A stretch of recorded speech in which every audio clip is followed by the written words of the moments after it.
जन्माष्टमी की एक बार फिर से आप सभी लोगों को बहुत बहुत शुभकामनाएं। हम तस्वीरें तो आपको अलग अलग इलाकों से दिखाई रहे हैं, जगह से जो सामने आ रही है किस तरह से जन्माष्टमी का पर्व मनाया जा रहा है। हमारे साथ खास मेहमान भी कनेक्ट हो रही है। ज्योति अरोड़ा जी एस्ट्रोलॉजर हैं, हमारे साथ लाइव कनेक्ट हो रही है स्टूडियो से। ज्योति जी, बहुत बहुत स्वागत है आपका। आपको भी जन्माष्टमी की बहुत बहुत शुभकामनाएं। आप सभी दर्शकों को जन्माष्टमी की बहुत बहुत शुभकामनाएं। आज का दिन कितना खास है, इससे शुरुआत करेंगे। किस तरह का सहयोग बन रहा है आज के दिन, इससे शुरुआत करेंगे। और आज जब जन्माष्टमी का पर्व मनाएंगे लोग, तो उस दौरान किन बातों का ध्यान उनको रखना चाहिए, वो सब चीजें शुरुआत इसी के साथ करते हैं। ज्योति जी। देखिए, सबसे पहले तो क्योंकि जन्माष्टमी एक ऐसा पर्व है जिसका हर कृष्ण भक्त जो है ना बहुत ही ज़्यादा बेसब्री से इंतज़ार करता है। जन्माष्टमी का पर्व जो है बहुत ही शुभ माना जाता है और ये परिवार के लोग, सभी लोग इस त्यौहार का भगवान कृष्ण को समर्पण करते हैं। और ये जो त्यौहार है ये भाद्रपद जो कृष्ण पक्ष की अष्टमी वाले दिन मनाया जाता है। और ये जो त्यौहार है, ये त्यौहार ऐसा है कि अगर इस समय आप कृष्ण को समर्पित हो जाते हैं तो समर्पित होने पर आप जो भी आपकी मनोकामना होती है, जो भी आपकी इच्छाएं होती हैं, वो श्री कृष्ण आपकी इच्छा अवश्य पूरी करते हैं। और इस समय मैं आपको बताती हूँ कि जितने भी लोग हैं इतने ज़्यादा क्यों डिवोटेड होते हैं, क्यों इतना ज़्यादा कृष्ण का श्रृंगार करते हैं या मंदिरों को सुसज्जित करते हैं। कहीं ना कहीं सदियों से ऐसा देखा गया है, ऐसी कृपाएं उन पे बरसी हैं कि आज कृष्ण जन्माष्टमी पे अगर ऐसा करते हैं तो उनके जीवन में कुछ एक साक्ष्य जो है ना बहुत ही पॉजिटिव चेंजेस उनके जीवन में अवश्य आते हैं और उनकी मनोकामना की भी प्राप्ति होती है। तो इसलिए जन्माष्टमी के इस त्यौहार को बहुत ही ज़्यादा श्रद्धा से पूरी जो है ना पूरा भारतवर्ष अवश्य मनाता है। अब तो पूरे विश्व में श्री कृष्ण के भक्तों का जो गणना बढ़ती जा रही है और हर जगह पर श्री कृष्ण के भक्त बढ़ते जा रहे हैं। और शास्त्रों के अनुसार अगर आप बात करें तो द्वापर युग में इसी दिन भगवान विष्णु ने भगवान कृष्ण का अवतार लिया था और भगवान श्री कृष्ण का जन्म जो है इसी दिन हुआ था अष्टमी, क्योंकि ये जो अष्टमी का दिन है इस दिन रोहिणी नक्षत्र में मध्य रात्रि में मथुरा में जेल में हुआ था, जहाँ पर देवकी नंदन श्री कृष्ण ने जन्म लिया था। और इसी दिन भगवान श्री कृष्ण ने बाल स्वरूप में भगवान श्री कृष्ण की बाल स्वरूप की जो बाल रूप होता है ना, जो बिल्कुल बालक रूप होता है, उसकी विधिवत पूजा अर्चना करी जाती है और उपवास भी रखा जाता है। बिल्कुल, आगे बढ़ते हैं हम। ज्योति जी, सबसे पहले शुरुआत करेंगे आज सुबह के साथ। हमने देखा मंदिरों में काफी संख्या में श्रद्धालु पहुंचते हैं अपने आराध्य के दर्शन करने के लिए। मंगला आरती होती है, उसके बाद भगवान श्री कृष्ण के वो दर्शन करते हैं। आज सुबह सुबह कोई व्यक्ति उठ रहा है जन्माष्टमी के दिन पे, कैसे उसको अपने दिन की शुरुआत करनी चाहिए? देखिए, सबसे पहले तो आज के दिन जितना आप जल्दी उठ सकते हैं आज के दिन उतना ही अच्छा माना जाता है, क्योंकि जन्माष्टमी वाले दिन जो है ना सुबह सुबह सबसे पहले उठना एक शुभ संकेत होता है। सुबह सुबह आप उठिए, क्योंकि आज रात को जो है श्री कृष्ण का जन्म माना जाता है। तो सुबह सुबह उठकर स्नान आदि से निवृत्त होकर आप श्री कृष्ण की पूजा करने से पहले आप उनके मंदिर को बहुत अच्छा सुसज्जित कीजिए, पुष्प वगैरह आप उनको अर्पित कीजिए, दीप जलाइए। और अगर आप व्रत रखना चाहते हैं, क्योंकि जन्माष्टमी में व्रत का भी उल्लेख है और बहुत लोग हैं जो जन्माष्टमी का व्रत रखते हैं, तो आज आप व्रत रखिए। और देखिए, लोग अलग अलग तरह से जन्माष्टमी का व्रत रखते हैं, लेकिन जो जन्माष्टमी का व्रत रखा जाता है ना, वो असली में जो व्रत रखा जाता है वो निर्जल व्रत रखा जाता है। जन्माष्टमी के व्रत वाले दिन ना अन्न खाया जाता है, ना ही जल लिया जाता है। सबसे कठिन व्रत माना जाता है जन्माष्टमी का। तो यानी कि जब तक श्री कृष्ण का जन्म नहीं होता तब तक आप अन्न जल ग्रहण नहीं करते हैं। लेकिन अभी क्योंकि सब लोगों का लाइफस्टाइल ऐसा हो गया है कि आपको बहुत सारी आपके डेली कोर्स है जो आपको करने होते हैं, और साथ साथ आपको अपनी भक्ति भी चालू रखनी है, तो आपने उसमें एक मिड वे निकाल लिया कि ठीक है आप कुछ चीज़ें ग्रहण कर लेते हैं, तो उस तरह से आप, लेकिन उससे कोई आपकी भक्ति में कमी नहीं आती, मतलब ऐसा कुछ नहीं है कि आपकी भक्ति में कमी आई, लेकिन आप जिस तरह से भी डिवोट होकर श्री कृष्ण का व्रत रखना चाहें आप रखिए। अदरवाइज आप जो है जितना अच्छे तरीके से आप करना चाहें, शुरुआत दिन की पॉजिटिविटी के साथ शुरुआत कीजिए। एक थोड़ी सी कंफ्यूजन है, मैं चाहूंगी आप उसको पहले क्लियर कर दें। कई जगह ऐसे है जहां पर आज जन्माष्टमी मनाई जा रही है, कई जगह ऐसी है जहां पर कल जन्माष्टमी मनाई जाएंगी। कब मनानी है जन्माष्टमी? एक्चुअल मुहूर्त क्या है पूजा का जन्माष्टमी मनाने के लिए? जी पूजा जी, आपने ये बहुत अच्छा प्रश्न किया है। एक बात तो मैं आपको बताना चाहूँगी कि पहले मुहूर्त की अगर बात की जाए तो श्री कृष्ण की पूजा का जो मुहूर्त है वो आज 26 तारीख की रात जो शुरू हो जाएगी, अब 12 बजे से लेकर 12:44 तक रहेगा। तो ये तो है मुहूर्त की बात। अब जो जन्माष्टमी अलग अलग जगहों पर अलग अलग दिन मनाई जा रही है, तो जो अलग अलग जगहें हैं वो है मथुरा और वृंदावन। दोनों जगहों पर जन्माष्टमी अलग अलग मनाई जा रही है। भगवान श्री कृष्ण की नगरी जन्मभूमि जो है वहां मथुरा में जन्माष्टमी का उत्सव 26 अगस्त को यानी कि आज मनाया जा रहा है 2024 में। इस दिन जन्मभूमि मंदिर में रात को 12 बजे से जो है लड्डू गोपाल का विधि पूर्वक अभिषेक कर पूजा अर्चना की जाएगी। वहीं अगर आप वृंदावन की बात करें तो ये जो उत्सव है, ये जन्मोत्सव है, ये 27 अगस्त को मनाया जा रहा है। तो ये बिल्कुल क्लियर है कि वृंदावन में कल मनाया जाएगा और मथुरा में आज मनाया जाएगा। उसी दिन बांके बिहारी मंदिर में मंगला आरती का आयोजन किया जा रहा है, और ये आरती वर्ष में सिर्फ एक बार की जाती है, और इस आरती में अधिक से अधिक संख्या में भक्त शामिल होते हैं। मतलब देश के कोने कोने से लोग यहाँ पर आते हैं और इस मंगला आरती में शामिल होना अपना सौभाग्य समझते हैं। 2024 में अष्टमी तिथि और रोहिणी नक्षत्र कब से कब तक रहने वाला है? हाँ देखिए, ये जो है रोहिणी नक्षत्र जो है अष्टमी तिथि 26 अगस्त को सुबह 3:39 से शुरू होगा और 27 अगस्त को सुबह 2:19 पर समाप्त होगा। तो इसीलिए ये एक कंफ्यूजन है कि अगले दिन तक ये जा रहा है, क्योंकि 12 बजे के बाद जो अगला दिन शुरू होता है तो अगले दिन तक जा रहा है, तो इसी वजह से ये है। तो रोहिणी नक्षत्र 26 अगस्त को शाम 3:55 पर प्रारंभ होगा और 27 अगस्त को 3:38 पर समाप्त हो रहा है। तो ये 2 दिन कवर कर रहा है, और पूजा काल भी उसी हिसाब से ये डिवाइड हो रहा है कि निश्चित काल पूजा का जो समय है वो 26 अगस्त को रात 12 बजे से लेकर 12:45 तक रहेगा, और व्रत पारण का जो समय है वो 27 अगस्त को सुबह 5:56 के बाद होगा। और अगर आप दही हांडी की बात करें कि दही हांडी भी हमारी बहुत इस दिन इम्पॉर्टेंट एक वो है, इवेंट है, तो वो 27 अगस्त को होगा और मंगलवार वाले दिन किया जाएगा।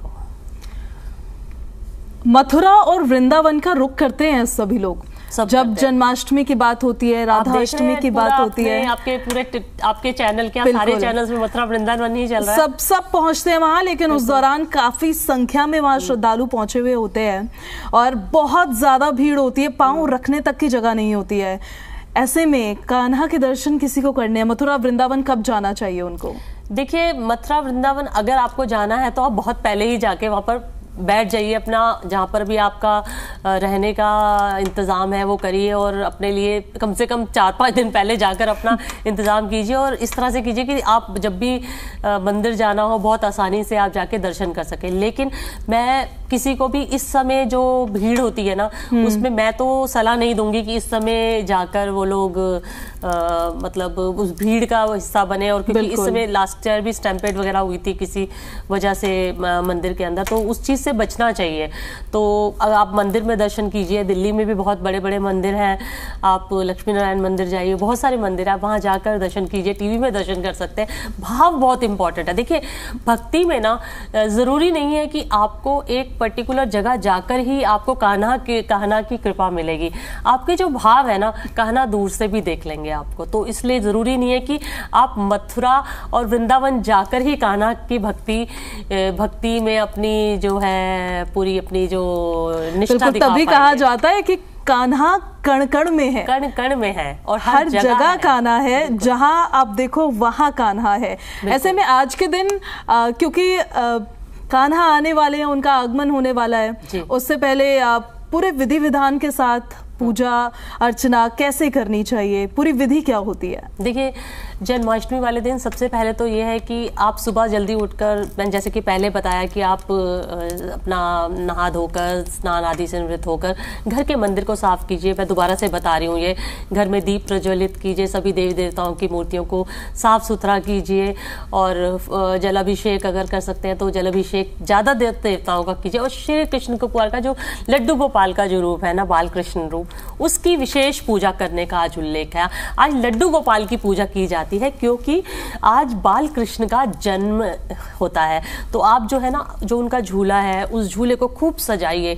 आपने देखा होगा हर कृष्ण मंदिर में या जहाँ जहाँ पर भी मंदिर में कृष्ण भगवान का एक वो एरिया होता है जहाँ कृष्ण भगवान की मूर्ति होती है, वहाँ पर बहुत सुंदर सजावट की जाती है। तो वहाँ पर झूला रखा जाता है और झूले को बहुत ज़्यादा फूलों से और बहुत ज़्यादा लाइट्स वगैरह लगा के सजाया जाता है। झूले को बहुत सुंदर सजाइए और उस झूले में आप खूबसूरत से वस्त्र पहनाकर अपने लड्डू गोपाल को रखिए और उनको झुलाइए। और मतलब उनको रात को जब भोग लगेगा उसके बाद आप आरती गाइए और मतलब इस तरह से आप बिल्कुल अपने घर को भी सजाइए, लाइटें लगाइए। मतलब कृष्ण का बर्थडे है, आप बर्थडे मनाइए। अपने बच्चों का बर्थडे मनाते हैं ना, तो आज तो भगवान का बर्थडे है, तो आप भगवान का बर्थडे तो फिर उससे भी बड़े तरीके से मनाइए ना, जैसे आप अपने बच्चों का बर्थडे मनाते हैं। तो उसके लिए आप भी तैयार हुइए, क्यों देखिए ना, भगवान का बर्थडे है तो आप भगवान के बर्थडे पे क्या ऐसे ही चले जाएंगे? नहीं, भगवान के बर्थडे पे तो आपको और अच्छे तैयार होकर जाना चाहिए। तो घर के हर परिवार के मेंबर को अच्छे से अच्छे कपड़े पहनने चाहिए, ऐसे तैयार होना चाहिए कि जैसे आप किसी शादी ब्याह में जा रहे हो, किसी के बर्थडे की पार्टी अटेंड करने जा रहे हो, और पूरे श्रृंगार के साथ घर की महिलाएं तैयार होकर बैठे। और रात को श्री कृष्ण का जब जन्म हो तो सब लोग मिलकर श्री कृष्ण के जन्म की आरती करें और उस समय उनका भोग लगाएं और बिल्कुल कृष्ण भक्ति में लीन होकर कृष्ण की आराधना करें। अब हम व्रत की बात करते हैं, क्योंकि आज के दिन काफ़ी लोग व्रत रखते हैं जो कृष्ण भक्त होते हैं, और जो कामकाजी लोग हैं खास करके उनके लिए मैं जानना चाहूँगी कि उनको व्रत किस तरह से रखना चाहिए, क्योंकि उनको बाहर भी जाना है, अपना काम भी करना है। ऐसे में क्या उनको ग्रहण करना चाहिए फलाहार के रूप में, या किन बातों का ध्यान उनको रखना चाहिए इस व्रत के दौरान? देखिए, जैसे कि मैंने अभी आपको बताया कि वैसे तो ये जो असली में जो व्रत है ये बिल्कुल निर्जल व्रत होता है, और निर्जल और आपको इसमें अन्न ग्रहण नहीं करना होता जो जन्माष्टमी का व्रत है। लेकिन क्योंकि अगर आप वर्किंग होते हैं तो आपकी ऑलरेडी बहुत एनर्जी डे टू डे काम में मतलब बहुत कंज्यूम हो रही होती है, आप ऑफिस जाते हैं, आप नहीं हैंडल कर सकते इतना ज़्यादा। तो अगर आपको कुछ ग्रहण करना हो तो आप फल ग्रहण कर सकते हैं। आप नमक नहीं ले सकते, नमक अवॉइड कीजिए। कई लोग सेंधा नमक ले लेते हैं, तो मैं सेंधा नमक भी मना करूँगी कि सॉल्ट नहीं लेना होता आपको। मीठा आप ले सकते हैं लेकिन वो भी ना लें। अगर आप सिर्फ फलाहार पे रहें तो ये बेटर रहेगा आपके लिए। फलाहार ही आप लीजिए आज के दिन, तो ये बेटर ऑप्शन होगा, क्योंकि वैसे ही ये व्रत माना जाता है मतलब निर्जल व्रत। और निर्जल व्रत को अगर आप थोड़ा सा मॉडिफाई कर रहे हैं मतलब समय के अनुसार, तो उसे आप फलाहार पर ही रिस्ट्रिक्ट रखिए। आज का दिन इतना चमत्कारी दिन होता है, आज के दिन कोई उपाय भी किए जा सकते हैं क्या? क्योंकि कई समस्याओं से लोग जूझ रहे हैं, हर किसी की जिंदगी में कुछ ना कुछ समस्याएं हैं, या आज के दिन कोई उपाय भी किए जा सकते हैं? उपाय तो देखिए, आज के दिन तो ये तो दिन भक्ति का ही दिन है, ये पूरा का पूरा दिन भक्ति का दिन है। उपाय तो आज के दिन कुछ ऐसा कोई स्पेसिफिक ऐसा वो नहीं है कि आज के दिन आप कोई स्पेशल उपाय कर सकते हैं। हाँ, आज के दिन एक चीज आप कर सकते हैं, क्योंकि देखिए आज के दिन लोगों की बेड़ियां खुलती हैं। कहते हैं कि अगर आप किसी भी बंधन में हैं तो आप उस बंधन से अपने आप को आज़ाद कर सकते हैं। तो मैं आपको ये कहूँगी कि अगर आपने अपने लिए कोई ऐसी लिमिटेशंस खड़ी की हुई है, या आपने अपने लिए कोई ऐसे नियम बना रखे हैं, या अपने लिए कोई ऐसी सुपरस्टिशंस पाल रखी हैं जो आपके जीवन में आपको आगे बढ़ने के लिए रोक रही हैं, तो आज आप अपने लिए कुछ दृढ़ निश्चय अवश्य कर सकते हैं कि मुझे इस लिमिटेशन से, मुझे इस बाउंड्री से रिलीज कीजिए। मैं आज के दिन उपाय बताने से ज़्यादा इस चीज़ पे लोगों को एनकरेज करना चाहूँगी कि आज के दिन को मानना चाहिए कि कृष्ण भगवान का जो जन्म हुआ था, तो उनका जन्म हुआ था मथुरा की जेल में। तो जब वो जेल से जब उनका जन्म होने के बाद उनके माता पिता के हाथ की बेड़ियां खुल गई थी। तो इसका एक आप एक मतलब ये भी समझने की कोशिश कीजिए, बेड़ियां खुलने से मतलब आपके सारे बंधन आपके रिलीज हो जाते हैं। तो आपकी पॉजिटिविटी, आपकी थॉट, आपका जो मोटिवेशन है, आपका पॉजिटिव मोटिवेशन आपके हर ऑब्स्टेकल को क्लियर कर सकता है। तो यानी आज के दिन आपकी अगर पॉजिटिव मोटिवेशन है, आपकी जो सोच है, आपका जो आपका पर्पस है, वो आप अपना डिफाइन करके अगर चलते हैं और एक बहुत ही अच्छी डायरेक्शन में सोचेंगे, लोगों के कल्याण के बारे में सोचेंगे, तो देखिएगा कि आपकी बेड़ियां भी खुलेंगी और आप अच्छी दिशा में अग्रसर होंगे। ये मैं आपको आज यही मैसेज देना चाहूँगी इसमें। ज्योति जी, अब हम राशियों की बात कर लेते हैं, क्योंकि आज का दिन बेहद खास है। राशियों पर किस तरह का एक करके हम समझते हैं कि प्रभाव पड़ने वाला है आज के दिन, और किस राशि के लिए आज का दिन बेहद खास रहने वाला है, ये भी अंत में बताइएगा। देखिए, अगर मैं राशि की बात करूं तो इस समय जो मेजरली इस समय जितनी भी राशियां चल रही हैं, इस राशि में सबसे ज़्यादा जो प्रभाव पड़ेगा वो उन राशियों को पड़ेगा जो जिनका इस जो अगस्त के महीने में जिनका जन्म होता है, और मतलब जिनका भी जन्म जुलाई और अगस्त के महीने में जिनका हुआ है। मैं क्योंकि सूर्य राशि के अनुसार बहुत ज़्यादा अध्ययन करती हूँ, तो जिन लोगों का जन्म इस समय हुआ है उन पे बहुत ज़्यादा प्रभाव पड़ेगा। यानी कि सन साइन के हिसाब से अगर मैं बात करूँ तो वो राशि जो कि है, क्या बोलते हैं, लियो सन साइन हो गया, और लियो के बाद वर्गो सन साइन हो गया। लियो और वर्गो सन साइन के लिए एक बहुत ही पॉजिटिव आउटकम लेकर आ सकती है। ये सन साइन है, ये मून साइन नहीं है। तो जिनका लियो और वर्गो सन साइन है उनके लिए ये बहुत ही पॉजिटिव आउटकम लेकर आएगी।